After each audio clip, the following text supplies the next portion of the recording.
तो hello friends, आप सभी का स्वागत है मेरा यूट्यूब चैनल शिक्षा भी सौरभ में। आशा करते हैं कि आप मस्त होंगे, स्वस्थ होंगे। थंबनेल देखकर आप समझ गए होंगे आज हम किस टॉपिक पर बात करेंगे।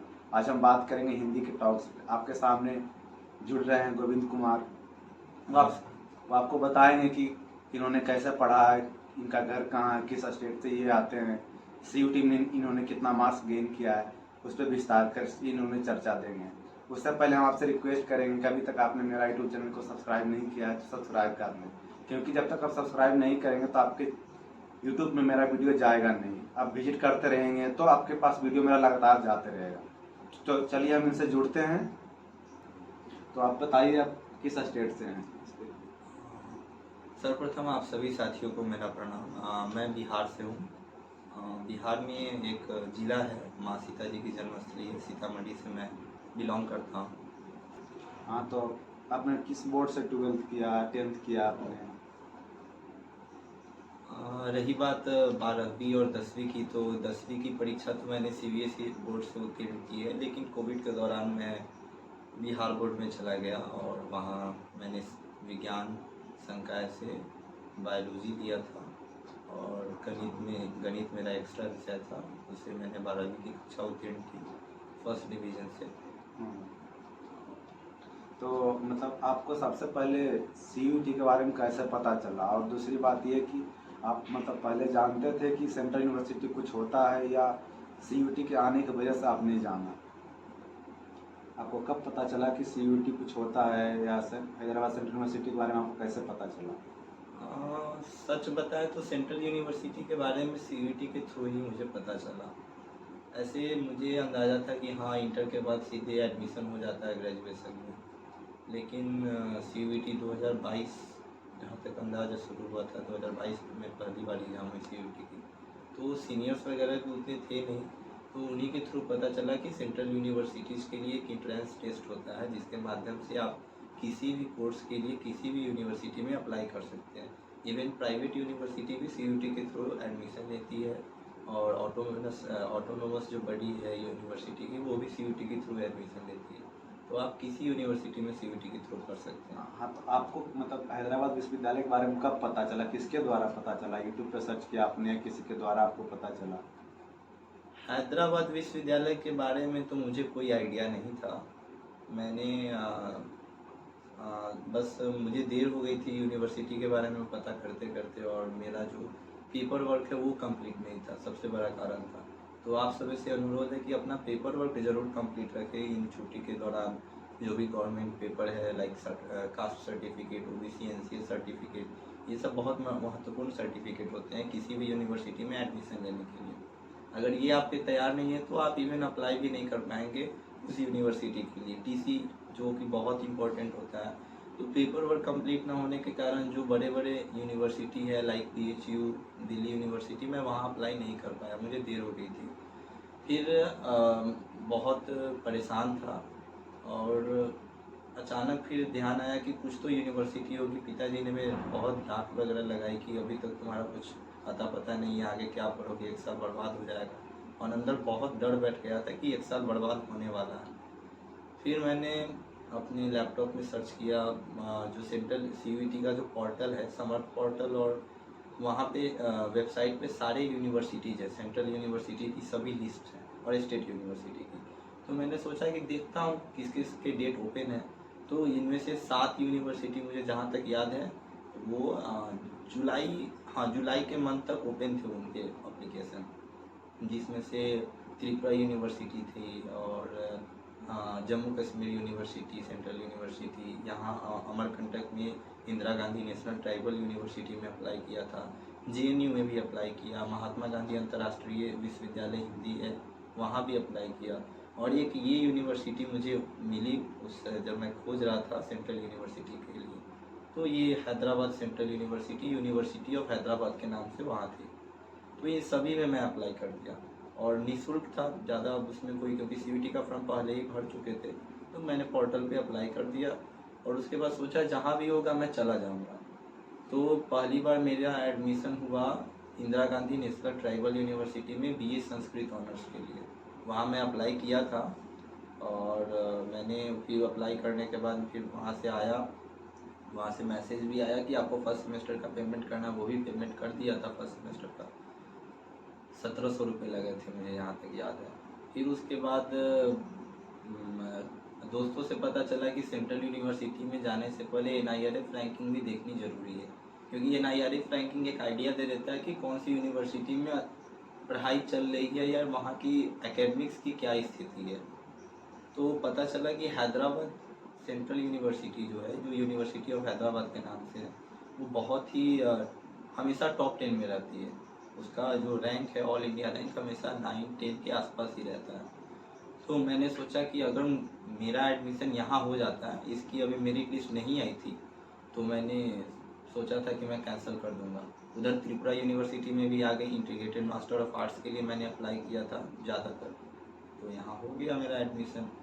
फिर मैंने कैंसिल किया वहाँ, और यहाँ मुझे जहाँ तक याद है 24 अगस्त को मैं यहाँ आया था एडमिशन कराने के लिए। और कैंपस में आते ही मुझे ऐसा लगा कि शायद यूनिवर्सिटी इतना बड़ा भी हो सकता है, क्योंकि बिहार की स्थिति देखें तो वहाँ इतना बड़ा यूनिवर्सिटी शायद ही देखने को मिलता है। बहुत ही बड़ा कैंपस है यहाँ का। लाइक दिल्ली यूनिवर्सिटी के बारे में सुनते हैं या BHU के बारे में सुनते हैं, BHU का एक छोटा रूप कह सकते हैं, बहुत बड़ा कैंपस है। हाँ जैसे, हाँ तो आपको हम बता दें कि जो हैदराबाद केंद्रीय विश्वविद्यालय यानी जिसको आप यूनिवर्सिटी ऑफ हैदराबाद के नाम से जानते हैं, ये भारत का सबसे बड़ा विश्वविद्यालय है। 2300 एकड़ में विस्तार रूप में फैला हुआ, 2300 एकड़ में है। आप एक दिन में पूरी अच्छा से पूरे कैंपस घूम नहीं पाएंगे। तो ये गलत हम ना पाले कि BHU ज़्यादा बड़ा है, DU ज़्यादा बड़ा है। पूरे भारत का सबसे बड़ा विश्वविद्यालय कोई है तो हैदराबाद केंद्रीय विश्वविद्यालय है, जिसको आप यूनिवर्सिटी ऑफ हैदराबाद के नाम से जानते हैं। कि आपको CUT में मार्क्स कितना आए थे? हाँ, CUT का मार्क्स मुझे जहाँ तक याद है, लगभग मैंने 3 विषय, अंग्रेजी, हिंदी और जनरल टेस्ट, जिसमें मुझे हो सकता है हिंदी और जनरल टेस्ट के आधार पे मेरा एडमिशन हुआ हो। जनरल टेस्ट में मुझे बहुत कम अंक थे, लगभग 87-88 के आसपास थे। 200 के अंक के थे पेपर, हाँ 87-88 के आसपास थे। और हिंदी की बात करूँ तो हिंदी में 150 नंबर थे, 149 के आसपास। और अंग्रेजी में अधिक थे, 151, वहाँ भी 150 के आसपास। हाँ, तो आपको एक बात और बता देना चाहते हैं कि जो हिंदी के विद्यार्थी हैं, जो देख रहे हैं हिंदी के विद्यार्थी, आप उन लोगों से मैं एक बात बताना चाहूँगा। जो आपका मेरिट बनेगा, सिर्फ हिंदी के पेपर से आपका मेरिट बनेगा। जो जनरल टेस्ट के पेपर है या इंग्लिश का पेपर है, वो मात्र क्वालिफाइंग पेपर है, उसके लिए आपको टेंशन नहीं लेना। आपका जो मेरिट बनेगा सिर्फ हिंदी के पेपर से मेरिट बनेगा।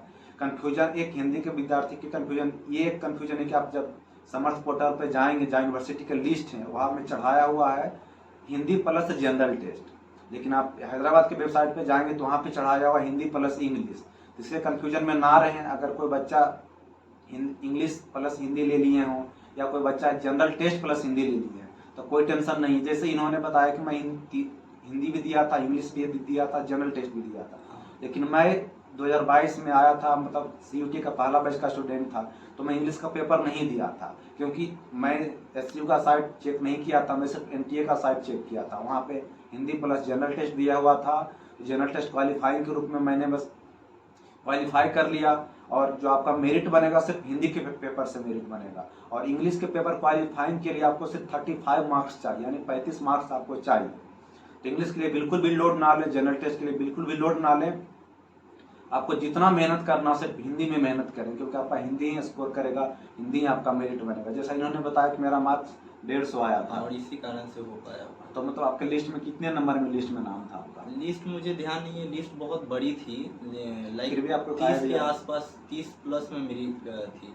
लेकिन जब मेरिट लिस्ट यहाँ जब बना, यहाँ पे तो मुझे तीसरे नंबर पे बुलाया गया था एडमिशन के लिए। हाँ, तो मैं ये बात इसलिए बताना चाह रहा हूँ, जैसे इन्होंने बताया कि मेरा 150 मार्क्स आया था। लिस्ट बहुत लंबी निकाली जाती, लेकिन इनका नाम तीसरे नंबर पे आया था। 30 नंबर पे तीसरे नंबर पे आया। लेकिन टोटल सीट आपको बता दें, हिंदी में टोटल सीट 20 है, 20 सीट है, लेकिन इनका 20 से ज्यादा लिस्ट में नाम, मतलब 20 के पार आया था।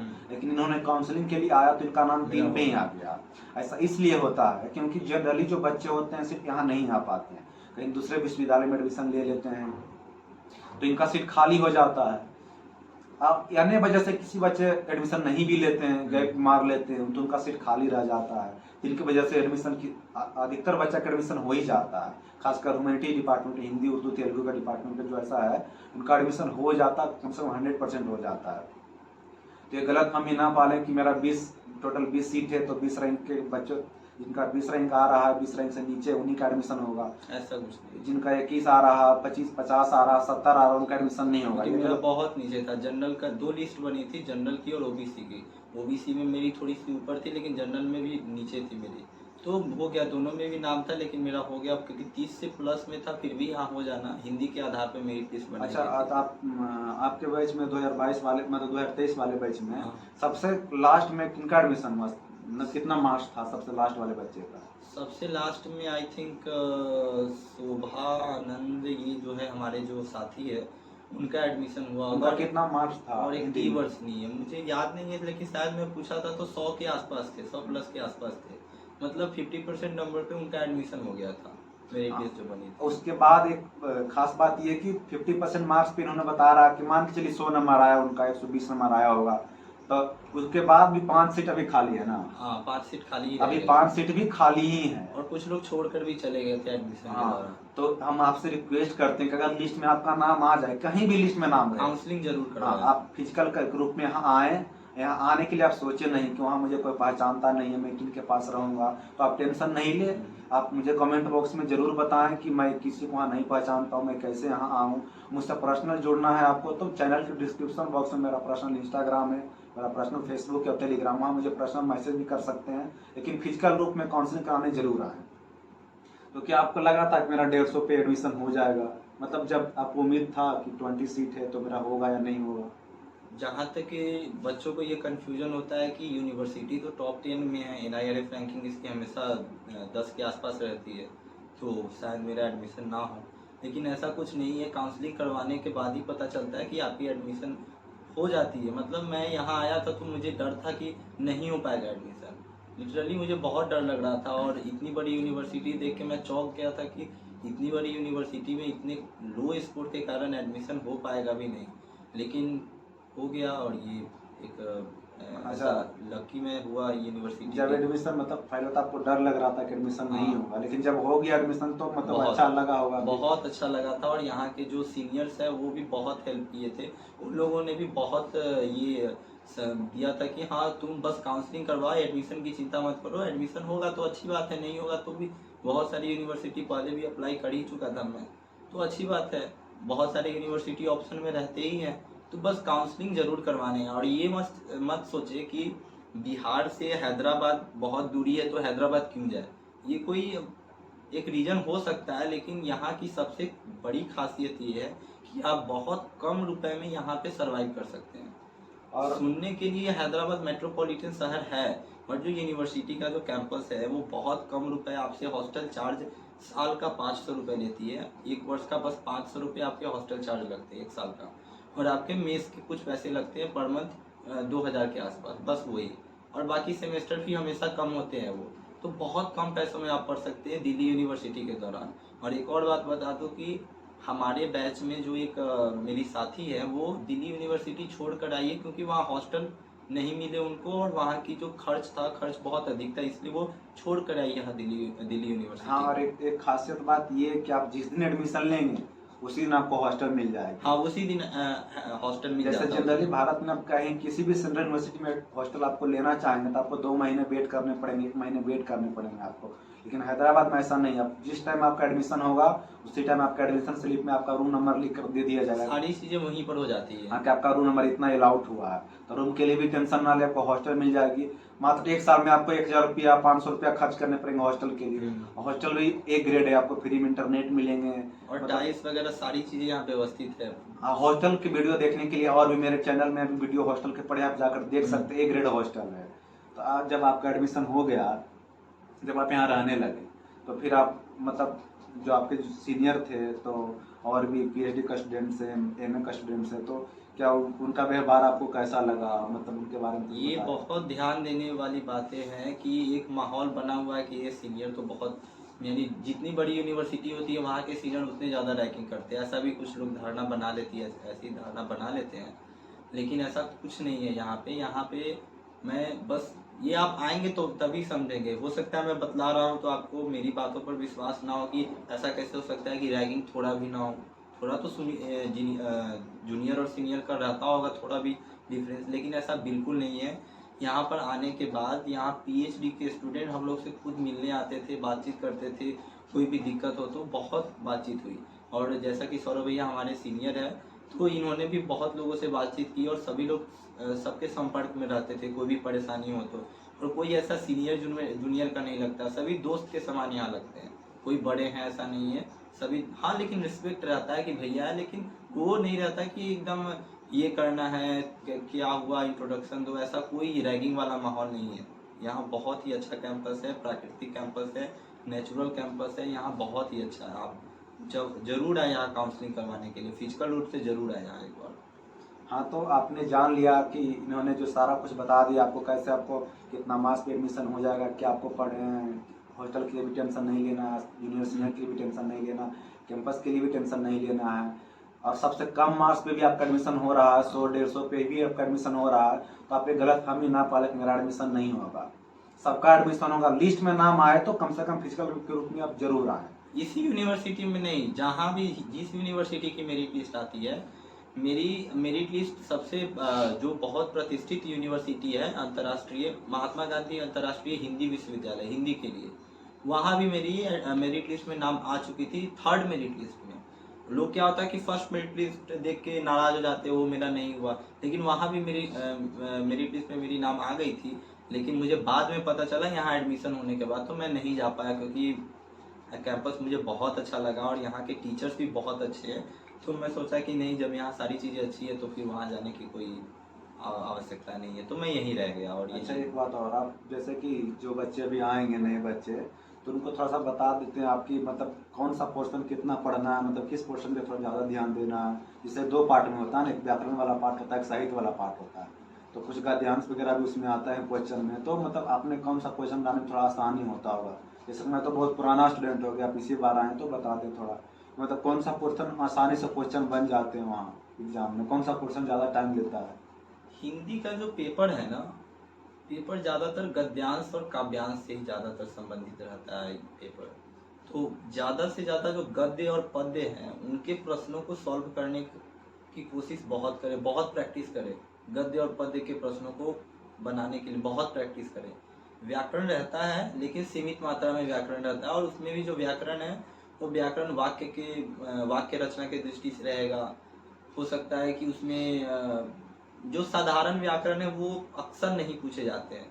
आपको थोड़े से स्टैंडर्ड रहते हैं, लेकिन उतना भी लोड नहीं लेना है, बहुत ही आसान। आपको सिर्फ गद्य पढ़ के पद्य पढ़ के जवाब देने होंगे, मुहावरे के अर्थ बताने हो सकते हैं, उन पद्य के अनुसार कोई मुहावरे दे देंगे और आपको पढ़ने को वो आइडिया लग जाता है। मुझे भी थोड़ी कठिनाई हुई थी, और एक दिक्कत ये भी हुई थी कि रिजल्ट जब आंसर उसका जो आया हिंदी पेपर का, तो वो बहुत सारे पेपर के आंसर गलत आए थे, तो फिर उसको सुधार कर भी भेजा गया था।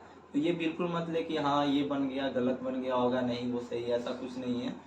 वहाँ जो पेपर जो भी बनता है हिंदी का, वो ज़्यादातर गद्यांश और पद्यांश पे रहता है। व्याकरण के कुछ अंश रहते हैं, वाक्य से लेकर वो शब्द रचना से हो, मुहावरे और लोकोक्ति भी रहते हैं वहाँ पर, ये रहता है स्ट्रक्चर।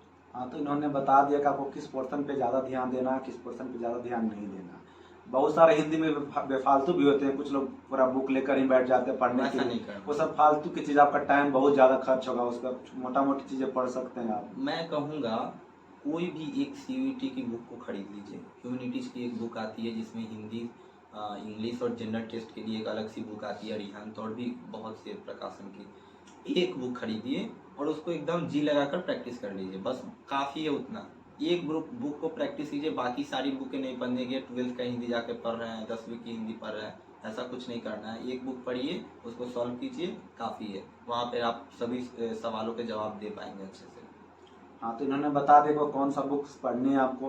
हालांकि बुक्स के बारे में एक चीज़ आपको हम बता देना चाहते हैं कि अरिहंत वाला बुक वो बहुत पुरानी बुक है, अगर आपको और नया ट्रेंडिंग में बुक पढ़ना वो भी है पढ़ सकते हैं। हाँ, तो जैसे कभी हाल ही में लॉन्च किया दृष्टिवाद का बुक है, जो उनमें 3000 क्वेश्चन का एक सेट देता है उन्होंने बनाने के लिए।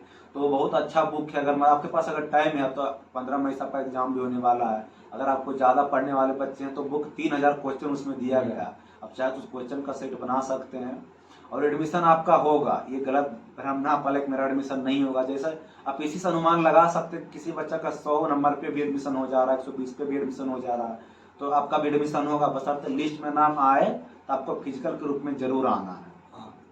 आप पर्सनल जुड़ने के लिए आप बता ही दीजिए, मेरा इंस्टाग्राम, फेसबुक से, टेलीग्राम से जुड़ सकते हैं। चैनल के डिस्क्रिप्शन बॉक्स में लिंक दिया गया है। जब आपका एडमिशन हो जाएगा तो आप इनसे भी मिल सकते हैं, हमसे भी मिल सकते हैं, बिल्कुल मिल सकते हैं। सब लोग। मेरा जो है वो आप कांटेक्ट भैया डाल देंगे डिस्क्रिप्शन में, आप मिल सकते हैं, हाँ, तो ले सकते हैं। और बाकी जितना भी सीनियर है, जूनियर है, सब अगर मेस में हम लोग जाते हैं साथ में तो साथ में बैठ के हाई करते हैं, हंसते खेलते हैं, दुनिया भर की चर्चाएं जितना भी होती है सब मेस में ही कर लेते हैं बैठ के। तो जूनियर सीनियर का कोई कंसेप्ट नहीं है। यहाँ आएंगे तो आपको फिर जाने का मन नहीं करेगा, यहाँ आपको मन लग जाएगा। और एक और अंतिम बात बता दूं कि ये जो अवधारणा बना लेना कि हिंदी पढ़ के क्या होगा, हिंदी ऑनर्स में क्या है, भैया वैसे बताए होंगे बहुत सारे चैनल्स यूट्यूब में जो अवेलेबल होंगे ही कि हिंदी पढ़ने की क्या ज़रूरत है। एक ज़रूरत बहुत ही है कि अगर आपको सिविल सर्विसेज के लिए तैयारी करनी होती है ना, तो ऑप्शनल में हिंदी आपको बहुत मार्क्स लाने में वो हेल्प करता है। सबसे ज़्यादा अंक जो है ऑप्शनल में हिंदी विषय को लेकर ही उठते हैं। ये एक बहुत एक ट्रूथ है ये। आप विकास देवकीर्ति के बहुत सारे वीडियोज है, वहाँ भी आप सुने होंगे कि हिंदी ऑप्शनल बहुत अच्छा होता है सिविल सर्विसेज के लिए। तो उस दृष्टिकोण से भी अगर आप कॉम्पिटिटिव एग्जाम की तैयारी करना चाहते हैं जिसमें मुख्य रूप से सिविल सर्विसेज होते हैं, ये बीपीएससी हो या यूपीएससी हो या यूपीपीएससी हो, बहुत सारे हर स्टेट के अलग अलग होते हैं, वहाँ हिंदी ऑप्शनल बहुत ही यानी लाभदायक होता है, बहुत ही इम्पोर्टेंट रहता है एक पेपर जो अच्छे अंक लाते हैं और उससे आपका वो रैंकिंग भी बढ़ जाता है और आप उत्तीर्ण भी कर जाते हैं परीक्षा मेंस की। तो बहुत अच्छा पेपर है, हिंदी बहुत लोगों को पढ़नी चाहिए। ऐसा भ्रम न पाले कि हिंदी भाषा, हिंदी तो हमको आता ही है, ऐसा कुछ नहीं। मुझे भी और अच्छे तरीके से हिंदी नहीं आती है, अभी मैं पढ़ ही रहा हूँ फर्स्ट ईयर में। हाँ, यहाँ आने के बाद पता चल जाएगा कि हिंदी वो नहीं है जो हम लोग जानते कि हिंदी भाषा है, पढ़े हम जानबे करते हैं, हम तो एकदम 100 में 100 लाएंगे हिंदी में। लेकिन आप आएंगे तो पता चल जाएगा कि हिंदी के साथ अन्य भी भाषाएं पढ़ाई जाती है। ये आईटी की क्लास भी होती है यहाँ पे, इंफॉर्मेशन टेक्नोलॉजी जो आईटी की क्लास उसकी भी होती है यहाँ पे। हाँ, तो आपने गोविंद ने आपको सारा जानकारी दे दिया है। और बाकी आपको और सारा स्टूडेंट की जरूरत पड़ेगी तो हिंदी में बहुत सारे स्टूडेंट हैं, उनसे भी आपको मिलाते रहेंगे। तो चलिए, आज के लिए इतना ही काफ़ी है। फिर मिलेंगे किसी नए टॉपिक के साथ नए वीडियो में। तब तक के लिए धन्यवाद। मस्त रहें, स्वस्थ रहें। धन्यवाद वीडियो के अंत तक बनने के लिए और सब्सक्राइब करें।